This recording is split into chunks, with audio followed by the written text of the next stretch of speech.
Usted ha escuchado todos estos días una polémica muy grande. Lo único que tiene claro es que sus pensiones, cuando cumplan los 65 años, no van a ser todo lo buena que espera. Aquí estamos en Lo Justo y Necesario del Periodista TV, justamente para hablar de ese tema. ¿Quién debe administrar el 4% extra que entraría en las cotizaciones?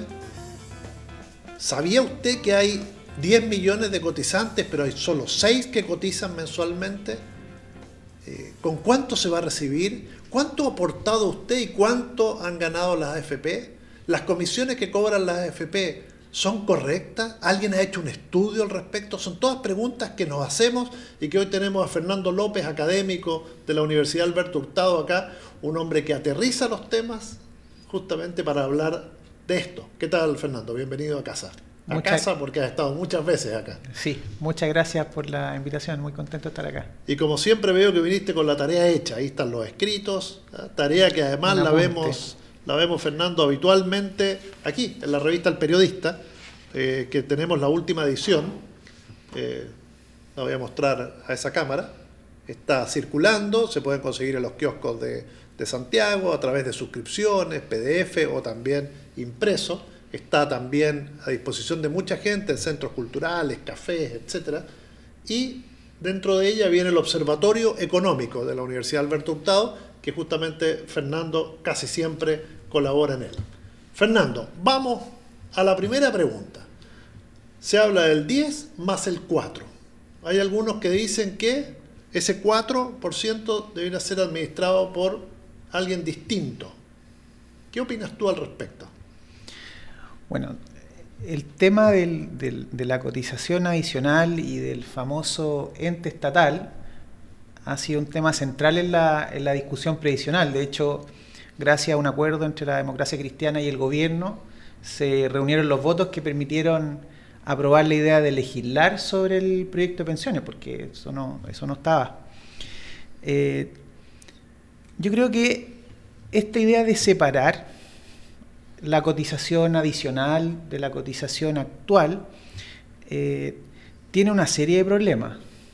No veo ningún beneficio más allá de un acuerdo político, pero desde una perspectiva técnica no tiene ningún sustento.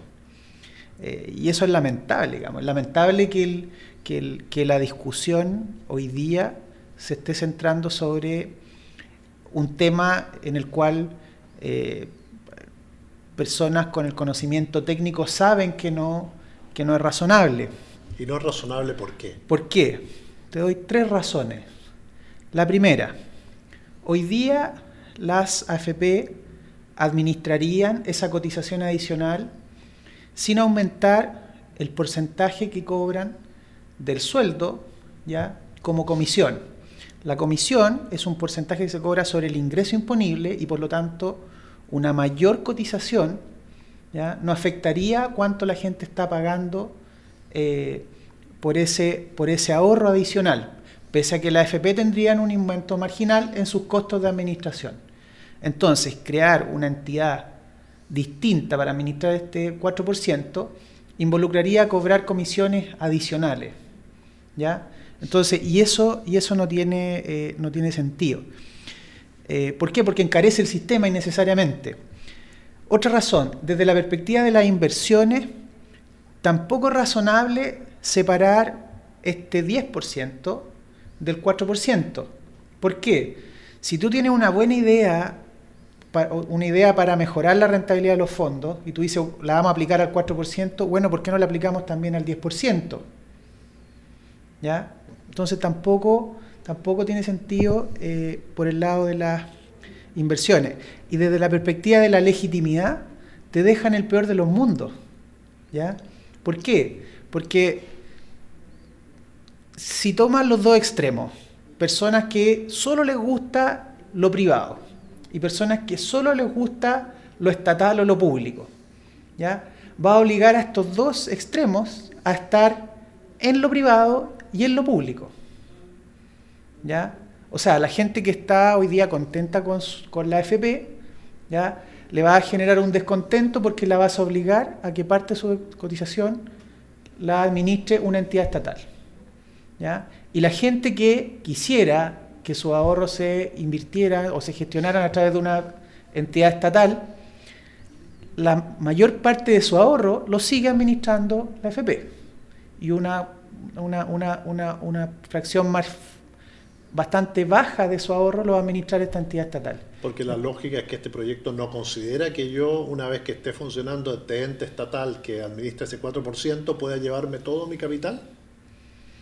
Es que esa es una segunda derivada. Lo que se va a probar es cuánto de la cotización, de las nuevas cotizaciones van a ir a AFPs actuales y una AFP estatal. Entonces lo demás, segundas derivadas, como que este es el primer paso para que una entidad estatal vaya ganando más terreno, no tiene sentido.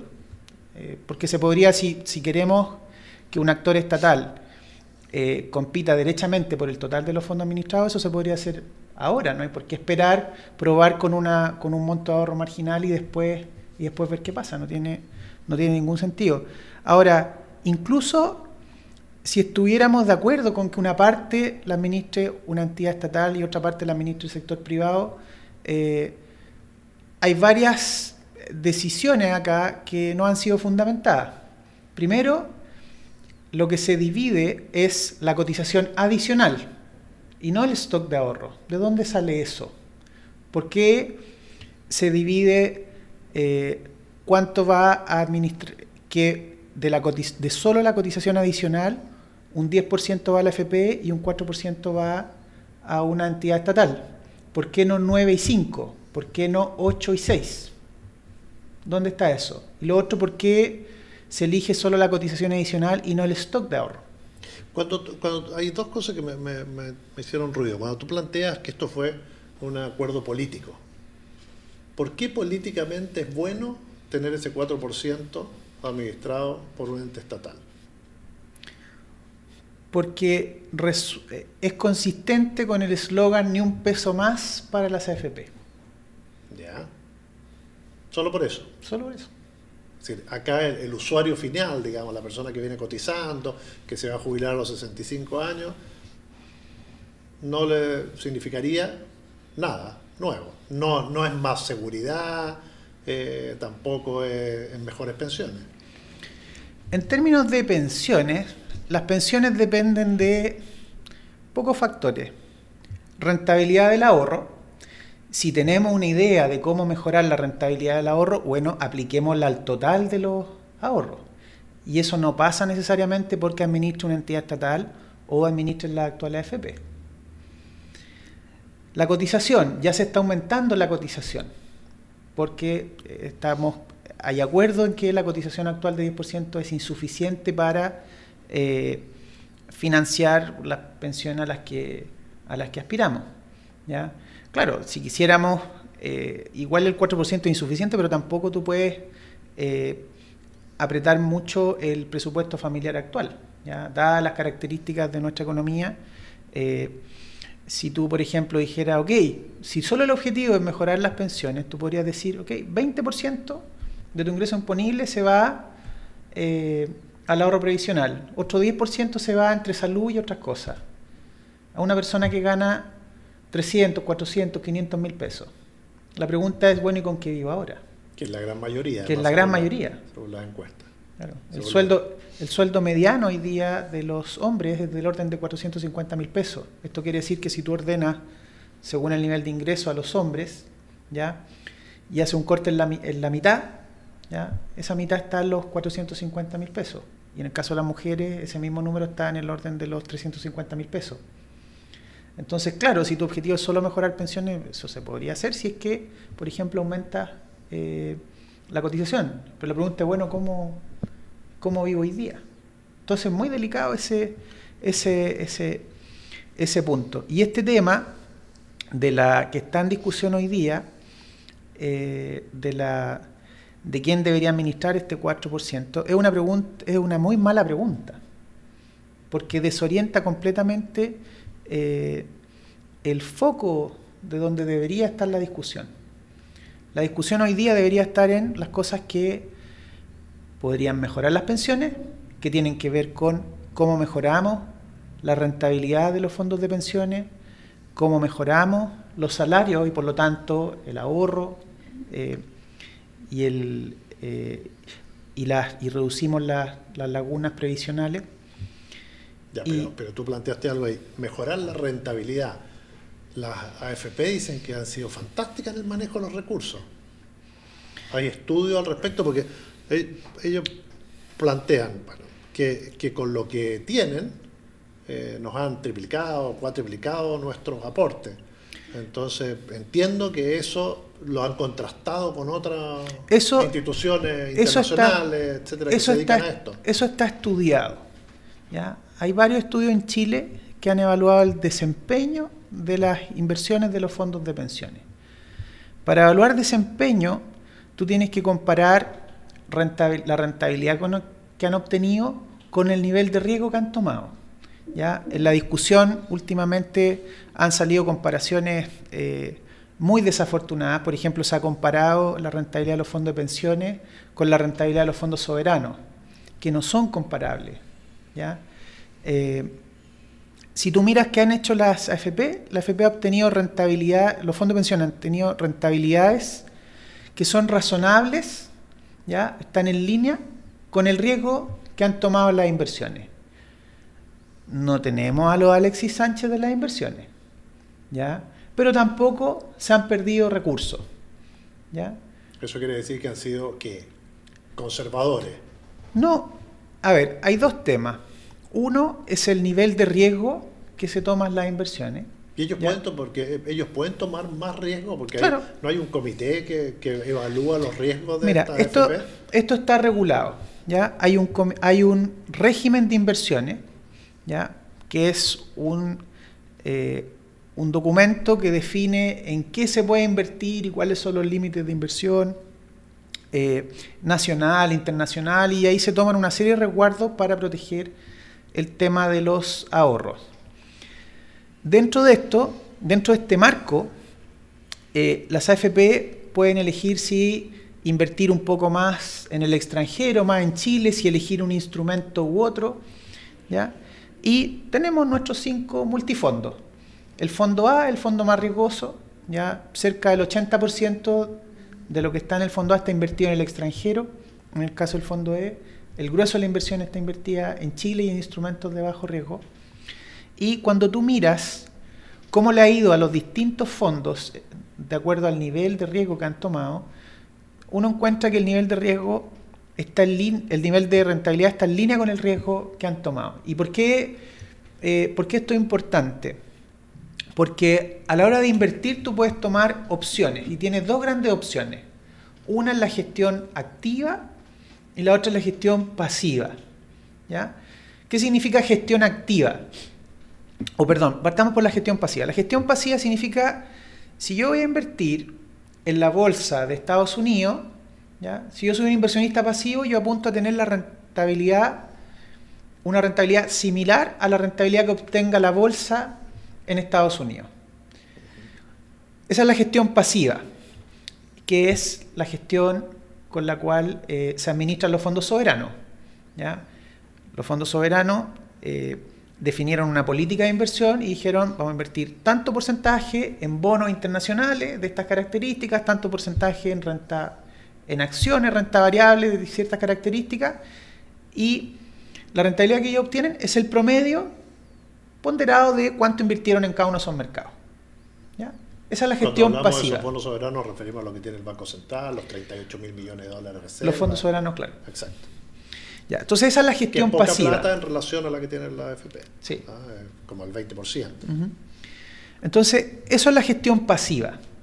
¿Cuál es la gestión activa? En la gestión activa, los administradores de estos fondos tratan de identificar cuándo un mercado va a tener una mejor rentabilidad que otro, ¿ya? Un gestor activo, por ejemplo, va a estar mirando, ¿ya?, el contexto macroeconómico y financiero y va a tratar de anticiparse a cuándo la bolsa de Estados Unidos va al alza, cuándo el mercado emergente va al alza, cuándo la renta fija va a estar mejor. Y trata de anticiparse y hace inversiones, ¿ya?, aumenta o reduce sus posiciones en estos mercados según este análisis que hacen, ¿ya? Y una vez que te definiste un mercado, ¿ya? Por ejemplo, tú dices Estados Unidos, dices algún mercado emergente, tú también optas por alguna acción en particular, tú dices, a esta empresa yo creo que le va a ir mejor, entonces tú te sales de la ponderación que tiene esa empresa en el índice. Por ejemplo, si tú crees que le va a ir bien, tú la sobreponderas. Tú inviertes un poquito más en esa empresa y inviertes un poquito menos en la empresa que crees que le va a ir mal, ¿ya? Por lo tanto, tu resultado, tu rentabilidad, no necesariamente va a ser igual a la de la gestión pasiva. Y la pregunta es si esta gestión activa te agrega valor o no, porque la gestión activa tiene un costo, no es gratis. La gestión pasiva es muy barata, ¿ya? La gestión activa tiene un costo un poco más alto. Ahora, con el costo de comisiones que cobra la actual AFP, ¿deberemos tener una acción pasiva o activa? Es que eso depende del enfoque de inversiones. Esa es una decisión que da supuestamente el mandante. Acá el ideal debería ser... Pero me imagino que la AFP, que se llevan una comisión importante de mi fondo y los fondos de millones de chilenos. La comisión de la AFP, si tú miras el ingreso de la AFP, esa comisión explica el 90% del ingreso de la AFP. O sea, cuando tú haces tu cotización, ¿ya? Un porcentaje de tu ingreso imponible es remuneración de la AFP, ¿ya? Y por lo tanto, el grueso del ingreso de la AFP no depende de cómo le va a los fondos de pensiones. No, claro, es solo por... Entonces, estas comisiones que te hablo yo son las mal llamadas comisiones fantasmas, ¿ya? Que son las que se llevan los operadores. ¿Qué es lo que tú le pagas? Por ejemplo, si tú vas a invertir en Estados Unidos, tú no inviertes la AFP no invierte directamente en Estados Unidos. Se compra, por ejemplo, un fondo mutuo internacional que invierte en Estados Unidos, y cuando contrata a estos fondos, en varios casos contrata gestores de fondos que son activos, por lo tanto les paga una comisión adicional a la que pagarían con un gestor de fondos pasivo. ¿Y eso dónde sale?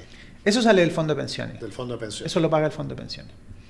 Ahora, los análisis... Mi fondo de pensiones. Claro, de tu fondo de pensiones. Tú lo pagas en esa instancia. Exacto. Y la AFP decide, ¿ya? Si es que, por ejemplo, si tú estás en el fondo A, la AFP decide cuánto se invierte en el extranjero, cuánto se invierte en Chile. Y a la hora de invertir en el extranjero, la AFP decide a través de qué instrumento invierte en el extranjero. Y ahí la AFP tiene opciones, por ejemplo, invertir de manera pasiva a través de fondos que son muy baratos y que le apuntan al promedio de los índices internacionales, o le paga a gestores activos, una comisión adicional a cambio de la expectativa de que esos fondos van a rentar más que un gestor pasivo y la comisión que te cobran. Cuando uno hace la suma y la resta de esto, ¿ya? Desde la creación de los multifondos, uno encuentra que la AFP ha hecho gestión activa de los fondos de pensiones. O sea, ha tratado de identificar a qué mercado les va a ir mejor que a otros, ¿ya?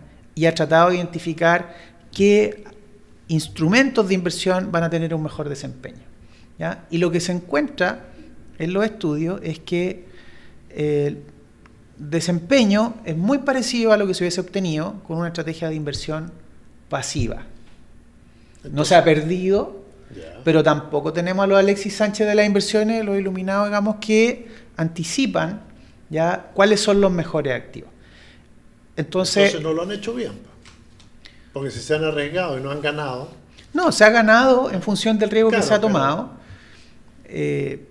Pero no se ha ganado. Claro, el punto es que se dice, mira, si entra una AFP estatal, muchos han dicho que se perdería en rentabilidad, ¿ya? Y se usa como argumento que los fondos soberanos han rentado menos que los fondos de pensiones, ¿ya? Pero tú dices que no eran comparables. Y eso es una falacia, porque los fondos de pensiones tienen una estrategia de inversión, toman un nivel de riesgo distinto al de los fondos soberanos.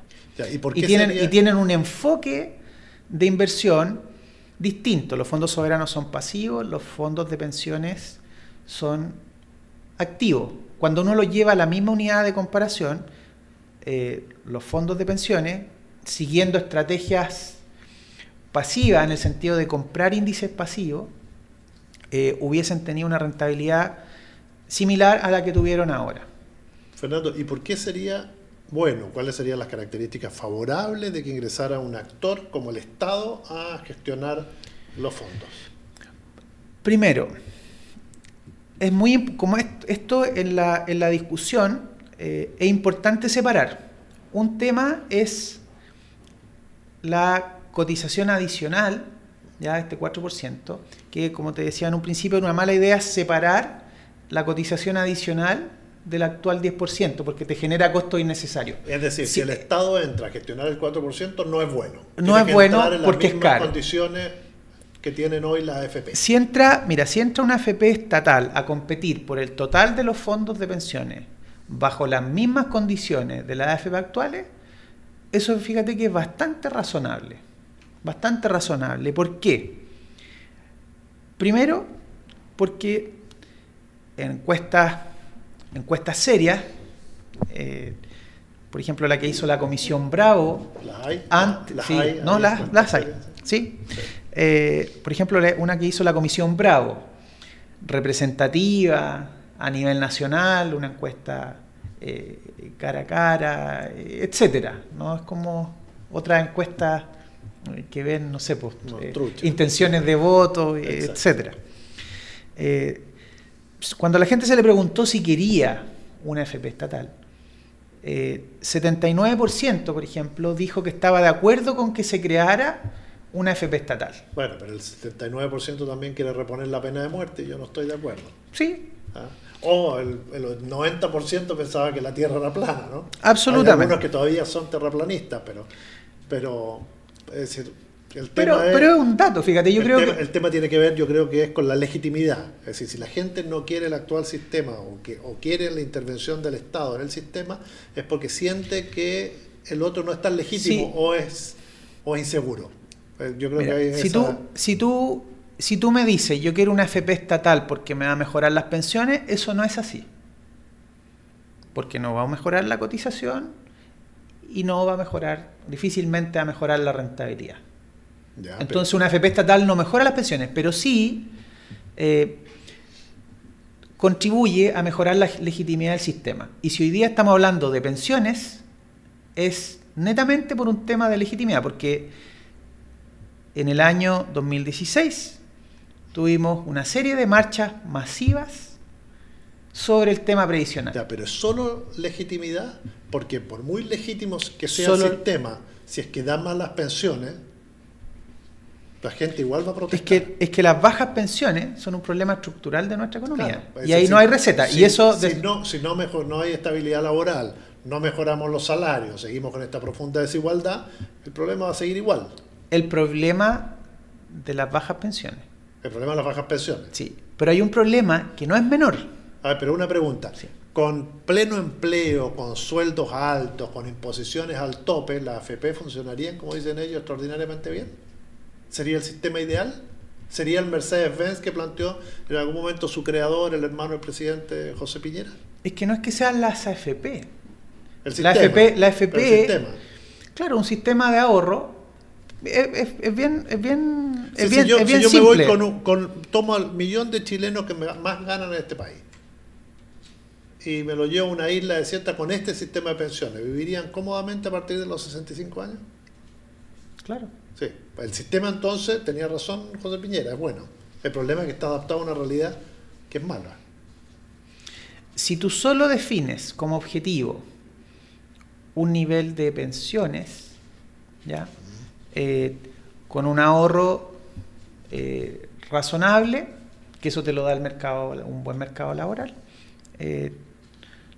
tú logras, y algún ajuste paramétrico de mayor cotización, rentabilidad de los fondos, etcétera, tú logras pensiones bastante razonables. Fernando, mi preocupación pero el otro tema, porque si tú introduces al Estado en esto, y aquí me pongo desde el lado de los opositores a que entre el Estado. Y no das buenas pensiones, pero es el Estado o la empresa estatal la que te está dando malas pensiones, el reclamo es mayor. La posibilidad de que en algún momento digan, bueno, esto tampoco funcionó, por lo tanto hay que agarrar todos estos fondos de pensiones, por muy privados, individuales que sean, hay que meterlo en una bolsa común y empezar a pagarle a los caballeros que tienen más de 70 años, 75, 80 años, que se están muriendo en las calles de Santiago y de todo el país. Es complicado. Es que ese problema, y bueno, ese problema tiene que ver con la comunicación y con, digamos, la falta de valentía en realidad por parte del mundo político principalmente y técnico, de decir, dadas las características estructurales de nuestra economía, las pensiones que podemos pagar están dentro de estos rangos. Y a eso no hay vuelta. No hay vuelta. O sea, hoy día, si quieres realmente mejorar las pensiones, tienes que mejorar el mercado laboral. ¿Y cómo mejoramos el mercado laboral? Y esa es la gran pregunta, digamos.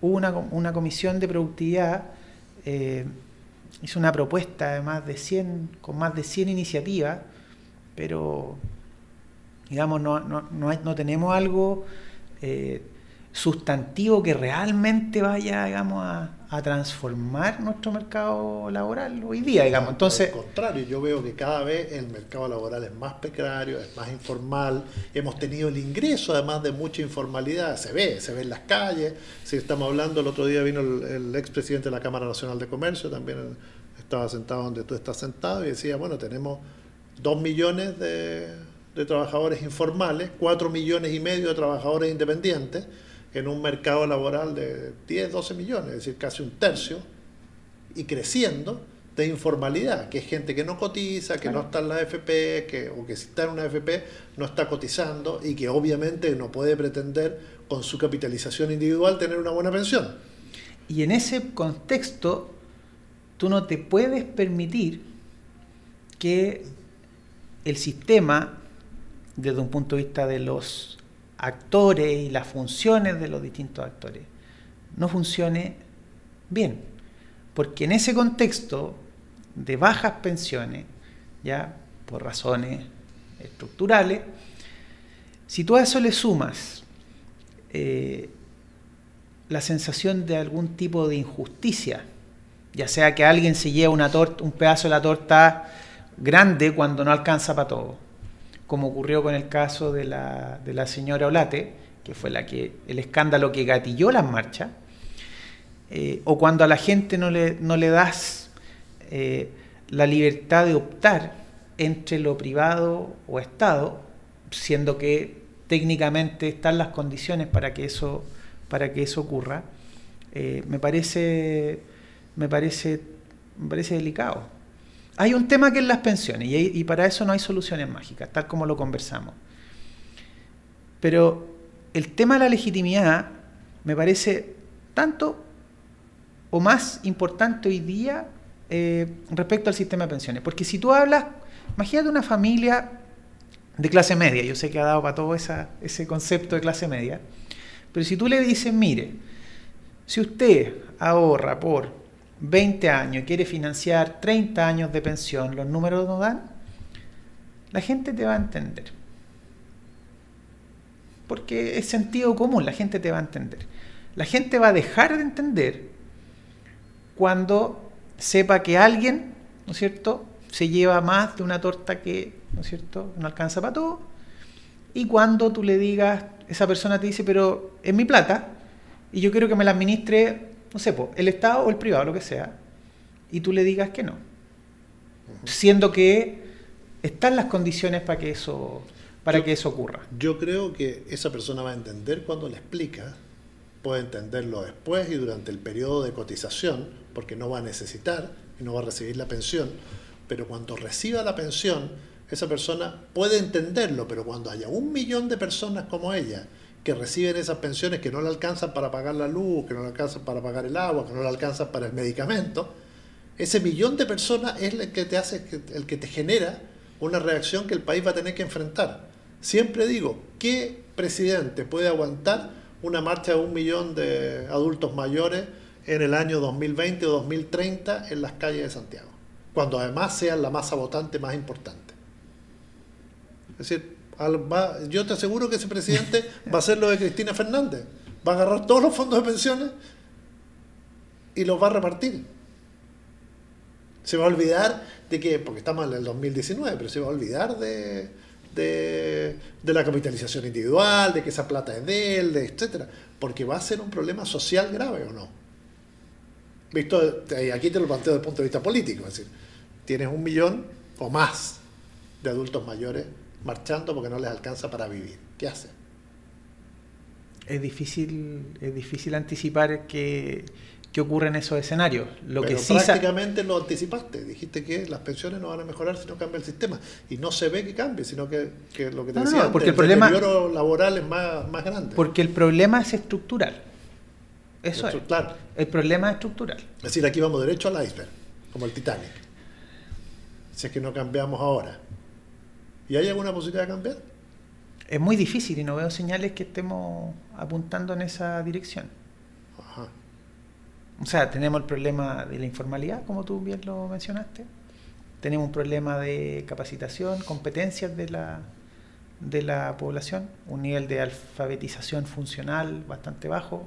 Más o menos la mitad de la población entiende un texto simple o puede hacer un cálculo numéricos básicos, y eso es muy difícil de cambiar.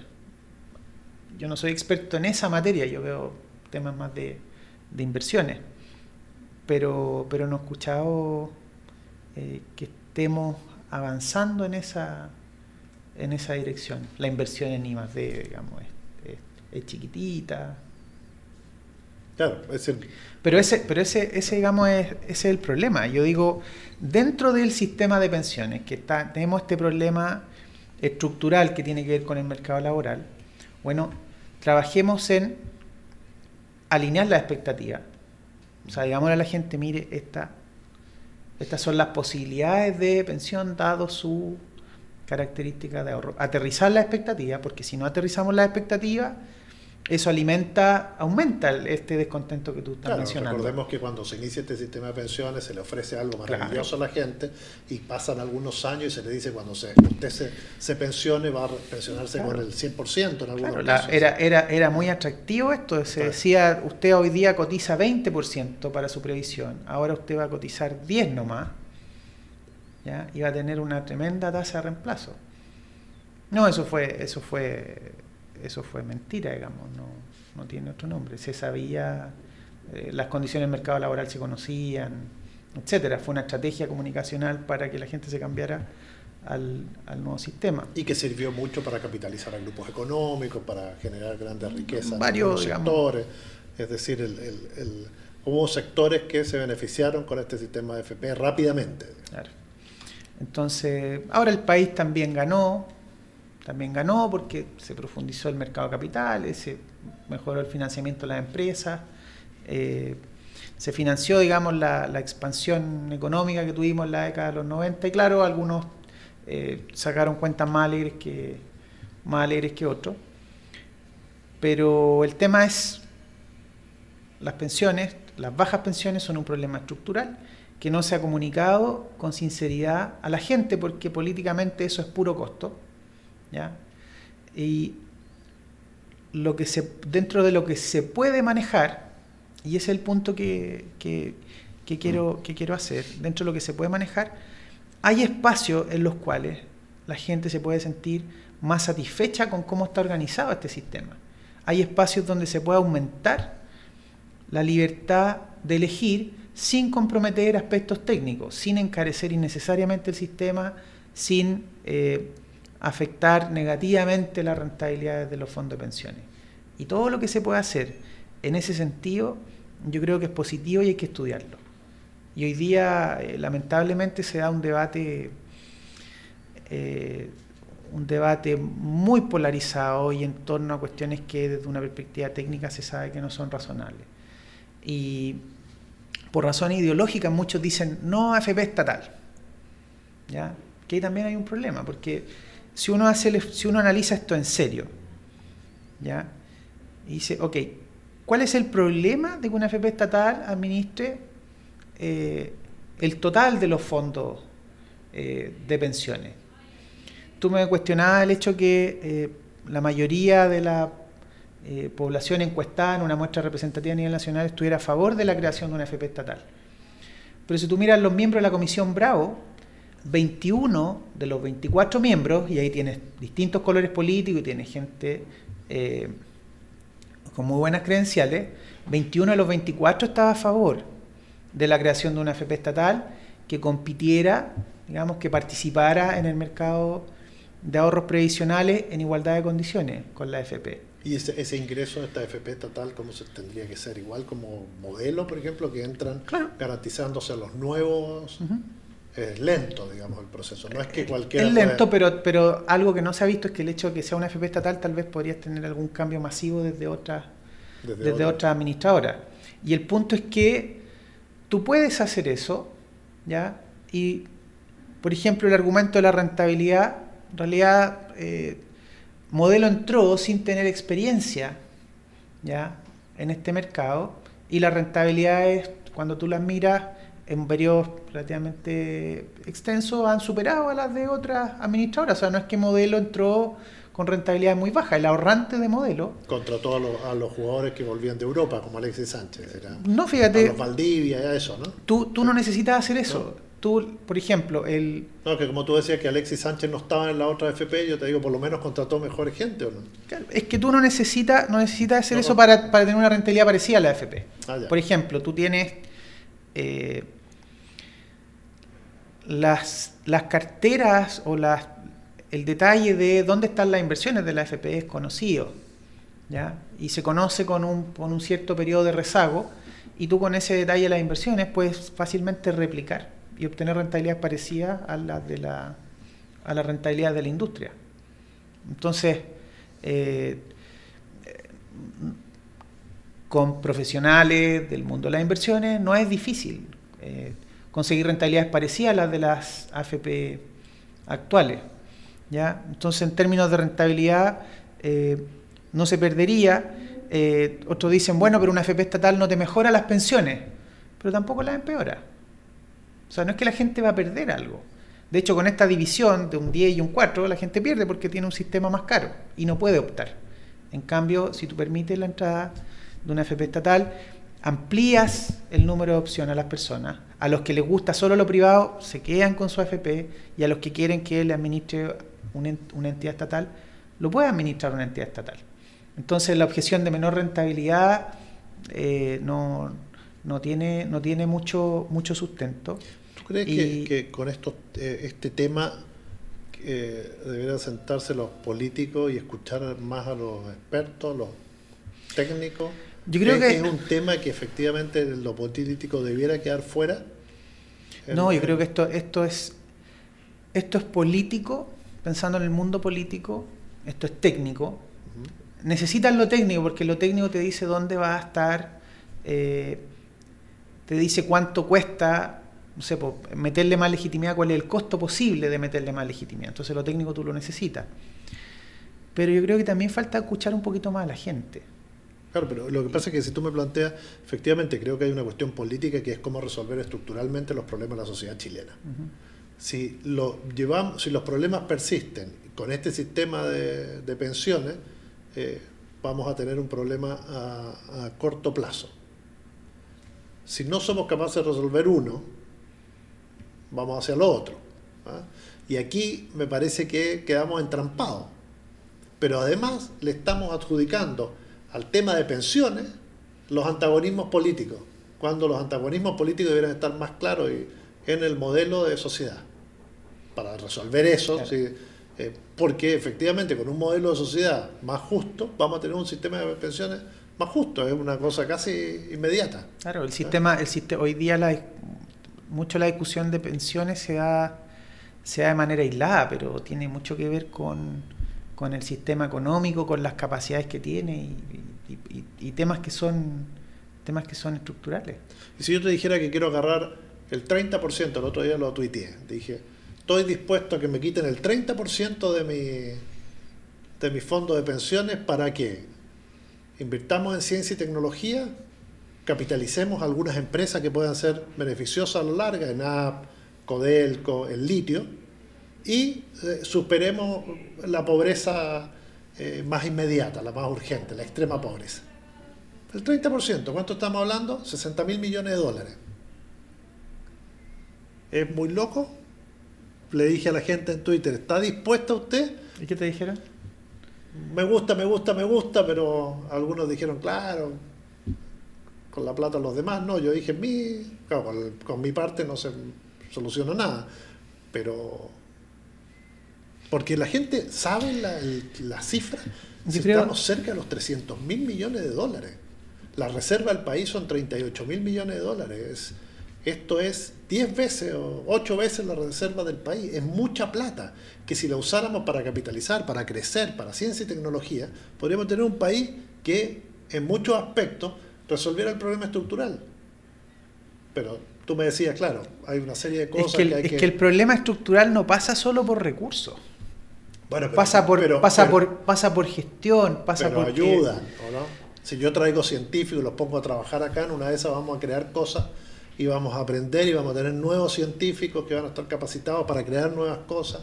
Si Codelco sale y invierte en el exterior y está en la minería, en la gran minería, ¿por qué BHP Billiton está andando en el mundo y Codelco no?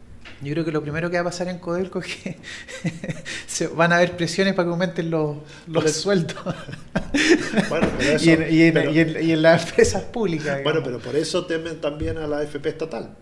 Ese prejuicio yo creo que hay que terminarlo, porque la gente dice, si los fondos los recoge el Estado, lo primero que van a hacer es tomarlo como un botín. Si la AFP, por ejemplo, el hecho de que entre una AFP estatal te genera varios conflictos de interés que hay que administrar. Por ejemplo, el gobierno de esta AFP debería ser elegido vía alta dirección pública y con alguna cláusula en la que no te puedan sacar. Ahí entramos en otro problema. Alta dirección pública lo van a cambiar a cada rato. Imagínate. Si lo eligen con el apoyo del Senado, nos va a pasar lo mismo que los jueces.